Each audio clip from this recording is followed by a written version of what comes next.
Located in California's Central Valley, just 45 minutes south of the state's capital city, Sacramento, San Joaquin County is nestled between the Sierra foothills and San Francisco's Bay Area. Agriculture is the leading industry in San Joaquin County.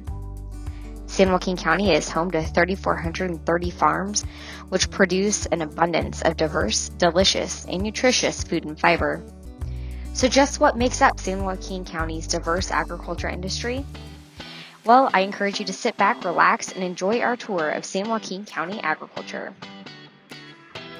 We'll start our tour in Stockton at the Robert J. Cabral Agriculture Center, which is home to San Joaquin County's Agricultural Commissioner's Office. The Agricultural Commissioner enforces the provisions of the California Food and Agricultural Code for the protection of the public's health, safety, and welfare, and promotes and protects the agriculture industry in our county. As we leave the Ag Center and head southwest, we'll find ourselves in Tracy. I'm Katie Veenstra. I'm here with Glorianne Farms. We're in South Tracy, and the specialty crop that we're going to be highlighting today is sweet corn. So the way that Glorianne works is we actually have growers and we purchase corn from them all year long. So when we get it from the grower, it looks like this. Which is typically what you would see in the grocery store, especially locally around summertime. So this is the product that we might pack and sell to a grocery store. About mid-June through mid-October, our contract growers are located right here in San Joaquin County and the surrounding areas. During that time, we probably use over 3,500 acres worth of sweet corn. A little factoid that some people don't know. When sweet corn is developing, well, any corn for that matter, one of these ears of silk is actually attached to every single kernel on this ear of corn. And so the pollen, when it falls off the tassel at the top of the stalk, will fall down and it will attach itself onto each one of these individual pieces of silk, and that's what will pollinate each of these kernels and essentially allow it to grow. Well, thanks for stopping by. Continuing east, we're going to hug the county's southern border and head to Ripon. Hello, my name is Mark Ziesel, and I am from Dutch Roots Farm. We are a flower farm in Ripon, California, and we grow cut flowers. I am a first-generation flower farmer. We are on 1 acre of flowers, and we started with 1/4 of an acre. And we've been growing for 4 seasons now. So we have some outside fields, and there's some that just can't take heat from inside the hoop houses, and then the hoop houses also give us a jump start on the early season crops. Our season is typically from Valentine's Day through first frost, so mid-November, and we start seeds now in October, and then they don't produce flowers until February, and then they grow until the first frost there. Fun fact about flowers is 85% of all flowers in the U.S. is imported from overseas. So it's good to support your local flower farmers. Thanks for dropping in. So we're at Travail and Fippen right now. Well, we're going to talk a little bit about a specialty crop in California, California almonds. Almonds are grown in other places in the world. They require a Mediterranean type climate. And it just so happens that the Great Central Valley of California is the greatest exposure and the greatest quantity of that type climate. So guess what? About 80% of the world's supply of almonds now come from California. So that kind of gives you an idea of the enormity of the California almond market. Basically, my mom and dad, when they retired from the business, was about 120 acres. And today we've been able to expand that acreage somewhere short of 2,000 acres. And we decided we would grow almonds, but we'd also vertically integrate the operation and process and hull as well. So we developed what you see here, which is almond hulling and shelling, and also almond processing and marketing.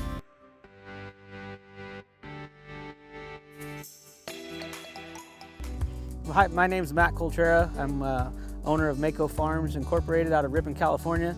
And right now we're in one of my vegetable fields. We're standing in turnip greens.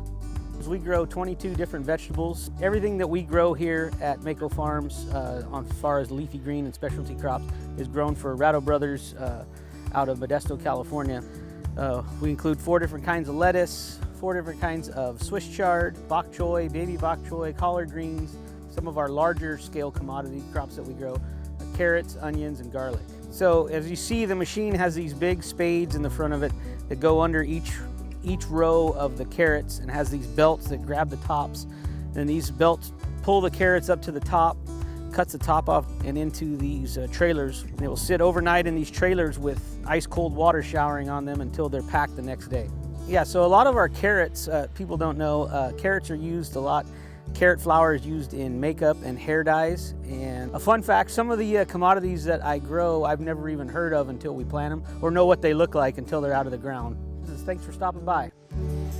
Now off to the south central part of the county to Manteca. My name is Brian Van Groningen. I'm the VP of Crops and Soils at Van Groningen & Sons. We grow watermelons as one of our main commodities underneath the label Yosemite Fresh. My main responsibility is to plant and grow all of the crops. We grow watermelons all by transplant. A transplant comes from the nursery. We send a seed to the nursery. They grow us a little plant. We take that plant, we put it in the soil, and from that point we give it water, nutrients, it gets sunlight, and it grows into a mature plant that produces watermelons. We grow about 1,100 acres of watermelons. 900 of those are your conventional, normal-sized watermelons. About 200 of those are the small, mini-size, personal watermelons.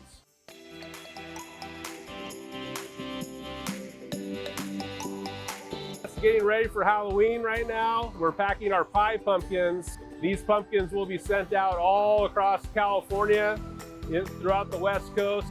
So we've got pie pumpkins here. These are getting ready to be processed. These just came out of the field. They're getting a little bit of a water wax solution sprayed on them. The brushes will knock any dirt off them, and they'll end up being nice and shiny. Used for either pumpkin pie, or they can be used just as decoration. And San Joaquin County produces about 80% of all pumpkins that are grown in California. So there's a very good chance if you were to buy a pumpkin anywhere in the state, it came from this county. So these are our big prize winner pumpkins. These range from anywhere from 100 to 200 pounds. So now you've seen kind of the range of sizes that we produce here at Pampered Farms. Thanks for dropping in. Now we're headed east on Highway 120 to the little town of Escalon. Hi, I'm Rich Ozenkowski, and I've been a tomato breeder for Heinz for 28 years. A tomato breeder's job is to come up with new varieties of tomatoes. There's over 200 varieties of tomatoes grown for processing worldwide. We're creating varieties that will make better ketchup, ones that will produce more tomatoes per acre, that will also have more resistance to fight off diseases and insects. Just within San Joaquin County, it takes about 150 million tomato seeds that grow into the little plants to plant those 720,000 acres of tomatoes. By March, April, and May, those small little tomato plants are put out into a field like this, where we grow them for about 3 months, and then they're harvested by machine. The machine will come through and run along these beds, and it will cut the bottom of the tomato plant.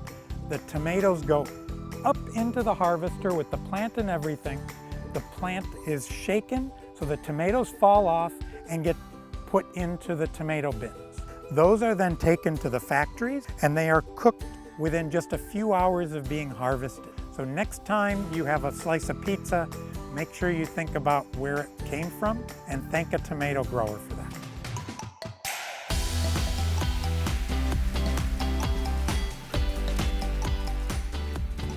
My name is Patty Ferreira, and this is Ferreira Dairy. My husband and I, we milk about 900 cows on this facility. I started in the dairy industry in the late 70s. When you have livestock, you have to be a lot more dedicated, especially milk cows that have to be milked twice a day. It's a lot of hard work. It's all year, 365, 7 days a week, 24 hours a day. You never know when you're gonna be called upon hosing down the corrals or finishing up the milking. I meet with the vets outside, and then not only do you have the cows, you have all your young stock and, you know, newborn babies that you have to keep alive, and, you know, making sure the milkers are doing their jobs as far as cleanliness. Even though it goes to a creamery or in our case to a cheese plant, we're constantly monitoring that to make sure that the quality is there. There's just, I think, a lot more that goes into the dairy business than the person buying that gallon of milk thinks. But it's still the #1 ag commodity, and we're proud of it. We're proud to be dairymen.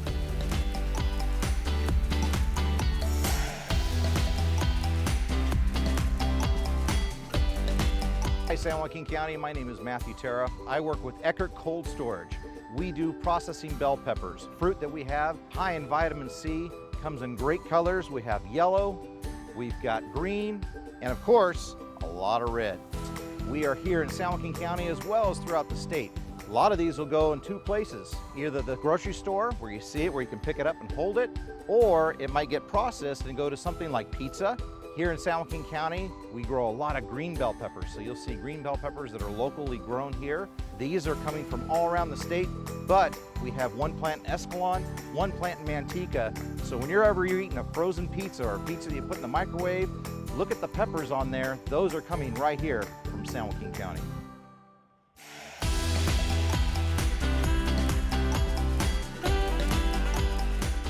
Hi there, I'm Anastasia Stite. And I'm Michelle Stite, and we are at Stite Dairy and Stite Dairy Farmstead Cheese. We are located in Escalon, California, in the middle of San Joaquin County. And we make a raw milk Gouda-style cheese with the milk produced from our family-owned cows. This is our processing room where we make our raw milk Gouda-style cheese. The milk flows into here when I begin processing. In this small vat, we make cheese curds. Those are fresh cheese, commonly known as squeakers. That vat pasteurizes so we can sell them fresh the same day. After that, we cut the curds. They'll go underneath our press and get pressed where the curds grow together and form your wheel of cheese. After that, they move to the next room where they stay in there for a couple of days, and then they move on to the aging room where they age for their 60-day mandatory aging period. Thanks so much for joining us on our tour of Stite Dairy Cheese. Please come visit us.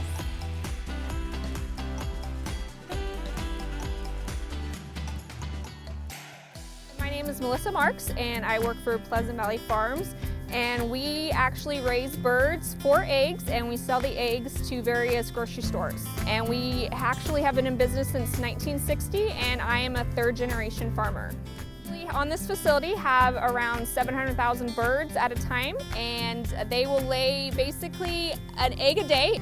So what you're looking at is the inside of a cage-free facility. The birds are able to roam free wherever they want. They have food and water. And so what you're seeing right now is the eggs being brought over from each house. This is the inside of the incoming cooler where the eggs are stored prior to being processed. So the eggs that are put into a packer, that the packers are dropped the eggs onto a flat, and the flats are palletized to be stored so that way they can be processed. The eggs finish being processed and put into the carton. Prior to this, the eggs were going through 2 egg washers to clean the eggs.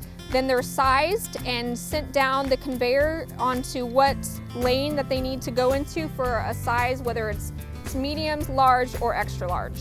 The finished product that will be going out to the grocery stores. Thanks for stopping by and have an excellent day. Up next is some more beautiful countryside as we head north in our county up to Linden and then Clements. We grow many different varieties of yellow onions. Yellow onions are the most popular onions in the state. We also grow some white onions and some red onions. Here in Northern California, outside of Stockton, we grow 300 plus acres of onions. It's a very important specialty crop for the state. We harvest between June and September, and we grow a very high quality of onion with the warm weather we get during that time of year. We plant the onions between Thanksgiving and New Year's.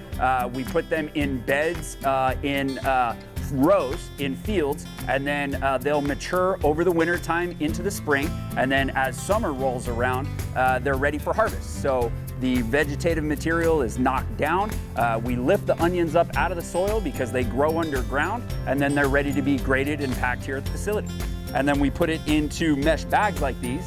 We pack 10 and 25 and 50 pound sacks. and I'm standing in front of the machines that stack these sacks onto pallets so they're ready to ship to the stores. We really just want to increase people's awareness that we grow a lot of onions here in California. Around here, all of our favorite foods contain onions. You find onions in a lot of Mexican foods. You find onions in a lot of Italian foods. We like putting onions directly on the barbecue.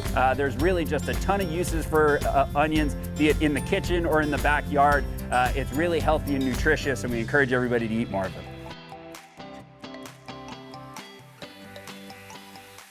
Welcome to our cherry orchard. My name is Richard Rodriguez. We're east of Stockton. Today we're talking about cherries, which is a specialty crop. The thing about cherries, they're very labor intensive because they're all picked by hand. They're pruned by hand. The packing part of it is a lot of labor. They're real short season. Basically they'll bloom in the end of February or March, and they're picking by the end of April. There's different varieties that come in at different times. Well, we have the red cherries, and then we have the Rainiers, which is like a white cherry. Yes, the cherries in the last few years have gone to using the cameras to do the imaging for the sorting because it's getting so hard to find enough labor to be able to sort these cherries. Maraschino cherry, you see those year round because they're canned, and you see them on your like ice cream sundae. Thank you for stopping by and have a cherry day.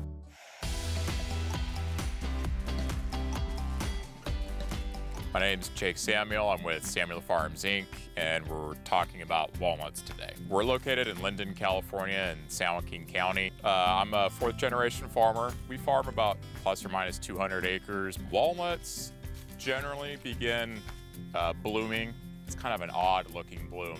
Towards the end of March, as the leaves start to come out more, the walnuts start to develop. So at first, the green hull is around the outside and it's continuing to grow, and the shell begins to form and the meat inside the shell begins to form. And then harvest begins about middle to beginning September and goes to end of October, beginning of November. And as we shake it, they fall into the ground to where a sweeper comes in and sweeps them in a windrow, and the harvester picks them up and sends it to the huller and dryer.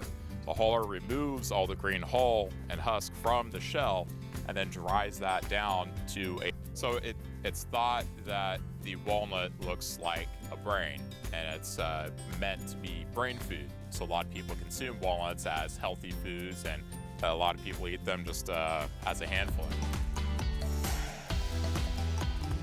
I'm Rita McLeod. My family is McPhee Red Angus, and we raise Red Angus cattle. And we've been raising Red Angus cattle since 1971. Currently, we run about 250 mother cows.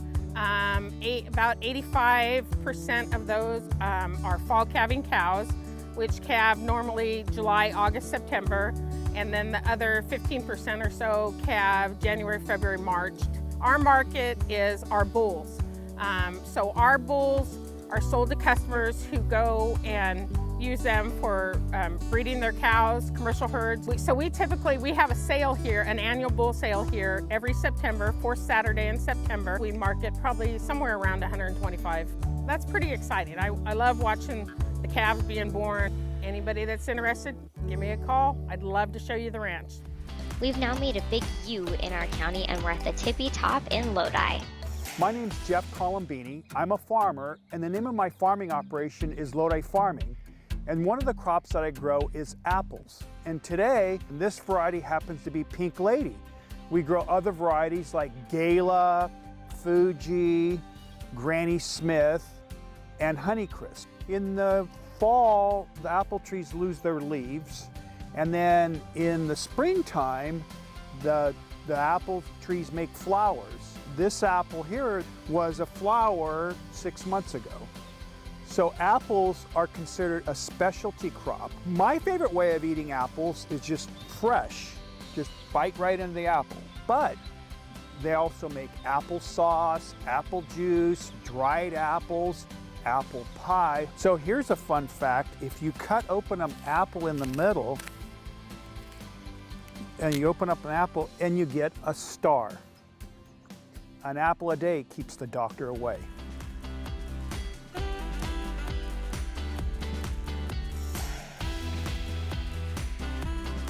Hi guys, Paul Buslocki here. We're here in Lodi, California, and we're here to talk about olives for olive oil. So Cordo Olive is owned by a gentleman by the name of Dino Cortopassi.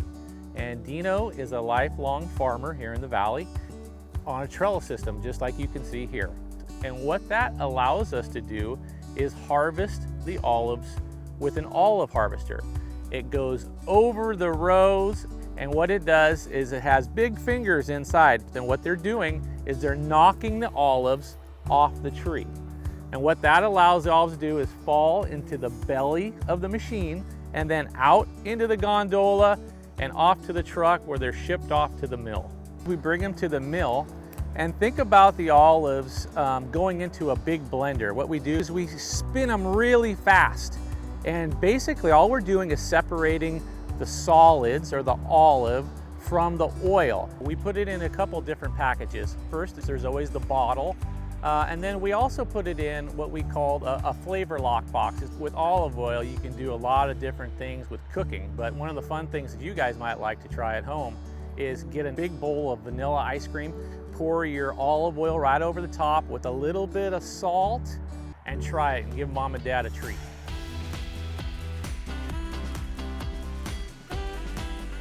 My name is Joe Valente. I work for Joaquin Farms. Been working for him for 40 years as a vineyard manager. Today we're going to talk about a specialty crop, and it's actually grapes. A growing season for grapes go through the dormancy in the wintertime. That's when we prune. And then in the springtime around March, they start to bud break. That's when the new green growth is growing. And then around May, people don't realize, but actually grapes do bloom like any other crop. And then come around July, it's when the sugar content is going up and the acid's going down. And typically our harvest is during August, September, and October. But today, mostly all grapes in our area, the Lodi area, are machine harvested. And they're typically done at nighttime. It's just cooler. Grapes have a lot of sugar content in them. Well, as far as different uses for grapes, actually some of the main products is grape juice. But they're also, you have, peanut butter and jam sandwich. You could go to the grocery store and buy grapes. Thanks, kids. It's been great. Now we're headed south, off to Stockton. My name is John Ferreira. I'm with Ferreira Custom Farming. The topic that we're going to talk about is pomegranates. It's a family operation, and we're in Stockton, California. So we have 30 acres of pomegranate. You could grow them from a seed. There's, I believe, 32 different varieties of pomegranates. These happen to be just regular Wonderfuls. And that's the most common and most sought after ones because they're the ones that get the biggest and they're the sweetest. They bloom about 4 times during the course of the year. So they'll bloom from May all the way into August. The other ones that are smaller sized, we will pick them right around end of October and the middle of November, depending upon when the sugar, get the sugar up high enough to make juice. And then we'll put this fruit through a machine that cuts it, knocks the arils out, which the arils are the little berries inside. It knocks them out, kicks out the skin, which is the outer skin, and then it gets put into a screw press that presses them, and then it juices them. The juice goes everywhere, and you got juice, now you got a little seed inside. And then we get juice out of the pomegranate. And typically on an annual basis, we do about 50 to 60,000 gallons of pomegranate juice. And then you make pomegranate seed oil from the seed. What's left over from the seed then is basically like a bran. The other byproduct is from the skin, but they go to a dairy and they feed it to the cows. Hope you guys enjoy the video. My name is Fabian Ferreira. I'm with Ferreira Custom Farming. We farm alfalfa, oats, corn, tomatoes. Hay is our biggest one. We're located here in Stockton, California. We farm roughly 750 acres of alfalfa and forage. And the harvest, it'll either go to dairies for silage for cows, or they'll go the other way and go with hay. So alfalfa, it's typically planted in the fall. The hay season will start between the last week of March, first 2 weeks of April. Come through, cut it, and the machine leaves it in a row. So you rake 2 into 1, you come through. You want it to dry down because, one, if you put it in the bale wet, it'll be a disaster. And it can even catch fire. It can spontaneously combust. So alfalfa, another use besides putting it into a bale, they can green chop it and let it ferment and then turn it into silage. They can put it in alfalfa cubes And they also make pellets, which is just another different style. Alfalfa, you can get 6 on average, and if you're lucky, you'll get 7 per field, 7 cuttings. Hey, thanks for stopping by. Now it's time to take our tour full circle and head over to Holt in San Joaquin County's Delta. Zack. I'm a 4th generation farmer at Victoria Island Farms, where we grow blueberries. Located about 12 miles west of Stockton on Highway 4. We farm 212 acres of blueberries. Blueberries are a specialty crop. So these are about 15 years old right here. Early spring, we start having our bloom. And then after we bring in bees to pollinate them, they'll start turning into berries, which ripen in mid-May. Blueberries are harvested between mid-May and mid-July every year. We harvest blueberries by hand and with machines. So we sell blueberries to places like Costco, and we only give them our highest quality berries picked by hand and packed by hand. Blueberries are used as an ingredient in a lot of things. People use dried blueberries to bake. It's also dried blueberries as a snack is gaining in popularity due to the health benefits. We also use blueberries in syrups. It's used as a flavor for drinks. It's used in a lot of different ways. I hope that you enjoyed your tour of San Joaquin County agriculture and that you learned a little bit about the diversity and abundance of agriculture in the community.